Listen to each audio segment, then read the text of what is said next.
Hello friends, आपका ज़्यादा वक्त ज़ाया ना करते हुए चलिए शुरू करते हैं आज की video the fairy queen book 1 के ऊपर। एक बार एक सज्जन एवं बहादुर नाइट था जिसे लोग रेड क्रॉस नाइट के नाम से जानते थे।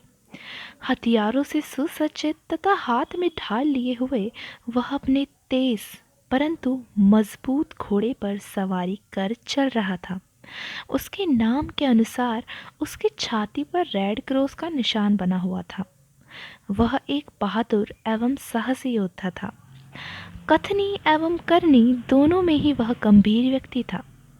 इस यात्रा में वह अकेला ना होकर उसके साथ लेडी ऊना भी थी। वह उसके पीछे पीछे एक सफ़ेद गधे पर सवार चल रही थी।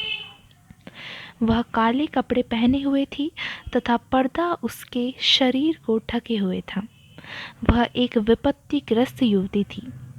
यहाँ पर विपत्तिग्रस्त का अर्थ है कि उस पर बहुत सी मुसीबतें थी, क्योंकि उसके माता पिता को एक विशाल सर्पाकार दैत्य मतलब कि एक राक्षस ने पकड़कर कैद कर दिया था तथा उसके राज्य पर कब्जा करके उसको तहस नहस कर दिया था। ग्लोरियाना एक यहाँ की कोई महारानी है। ग्लोरियाना के आदेश से वह इस युवती के साथ विपत्ति मुक्त करने जा रहा था। मतलब कि जो रेड क्रॉस नाइट था वो ऊना की मदद के लिए उसके साथ आया था ताकि वो उसके माता पिता को छुड़ा सके। वो जो युवती थी ऊना, उस युवती के ज़रूरी सामान को लिए हुए एक बौना उसके पीछे पीछे चल रहा था। मतलब कि जो लेडी ऊना थी उसके साथ उसके पीछे एक बौना चल रहा था जो कि उसका सेवक था। जल्दी ही आकाश में बादल उमड़ आए और वर्षा प्रारंभ हो गई। अतः उन्हें आश्रय लेना आवश्यक हो गया। कुछ दूरी पर उन्हें एक छायादार कुंज नजर आया जहां वर्षा से अच्छी भांति बचा जा सकता था। उन्होंने इसमें प्रवेश किया। इस घने लंबे चौड़े जंगल में सभी प्रकार के विशाल पेड़ एवं बेलें फैली हुई थी। वर्षा और तूफान रुक जाने के बाद उन्होंने यात्रा का पुनः निश्चय किया, किंतु उन्हें कहीं भी रास्ता नजर नहीं आया। जिस जंगल में अनेक घुमावदार और टेढ़े मेढ़े रास्ते थे, अतः वे रास्ते को पहचानने में असमर्थ रहे। फिर भी सबसे अधिक चलने वाले रास्ते पर चलने की उन्होंने संभावना व्यक्त कर दी। इस रास्ते पर चलते हुए वे एक खोखली गुफा के पास पहुंचे जो जंगल के सबसे घने भाग में थी। यहाँ पर इस पैरा में वो बता रहा है कि जैसे वो चलते जा रहे थे तो वहाँ पर बहुत सारे बादल उमड़ आए और वहाँ पर वर्षा प्रारंभ हो गई। और उन्होंने, क्योंकि वो एक जंगल में थे तो उन्हें समझ नहीं आ रहा था कि वो कहाँ पर जाए, इसलिए उन्होंने एक रास्ता चुन लिया जहाँ पर उन्हें लग रहा था कि यहाँ से बहुत सारे लोग जा चुके हैं। तो उन्होंने वहाँ पर चलना प्रारंभ कर दिया और वहाँ पर उन्हें एक गुफा दिखी, एक खोखली गुफा जो जंगल के सबसे घने भाग में थी।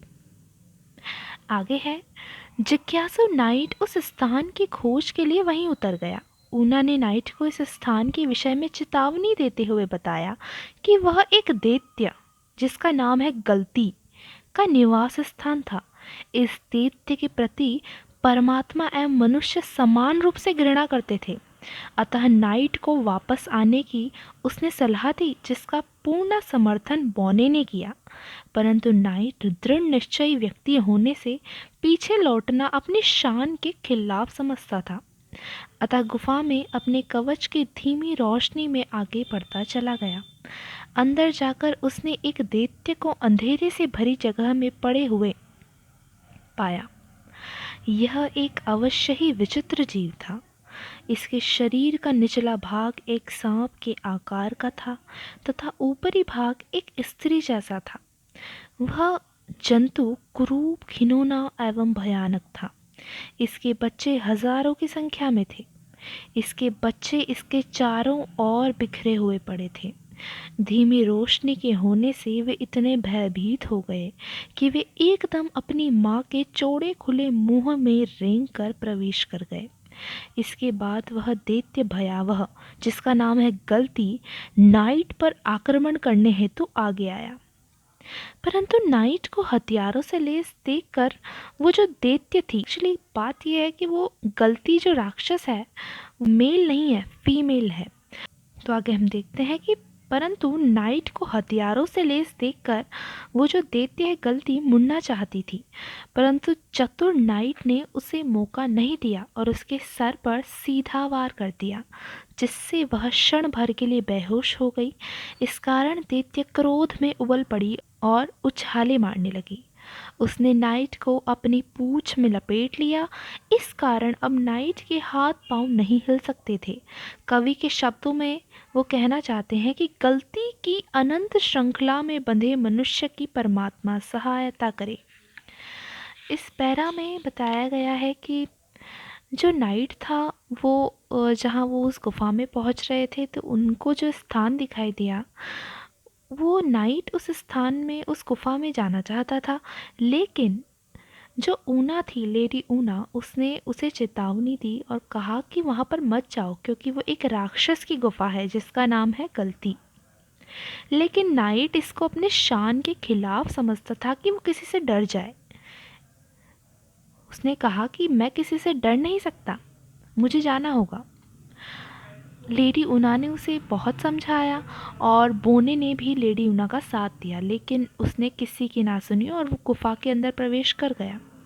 और वहाँ पर उसे वो राक्षसनी दिखी जो सर्पाकार की थी और उसके बच्चे भी छोटे छोटे थे वहाँ पर। तो उसने नाइट ने उस पर सीधा वार किया। वो क्षण भर के लिए बेहोश हो गई और उछाले मारने लगी।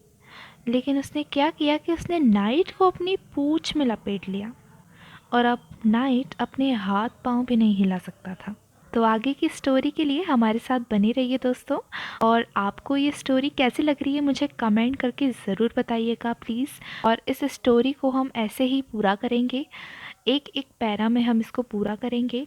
और मुझे आशा है कि आपको ये स्टोरी ज़रूर समझ में आई होगी। अगर मुझसे कोई गलती हुई है तो प्लीज़ मुझे कमेंट करके ज़रूर बताइए। Thank you.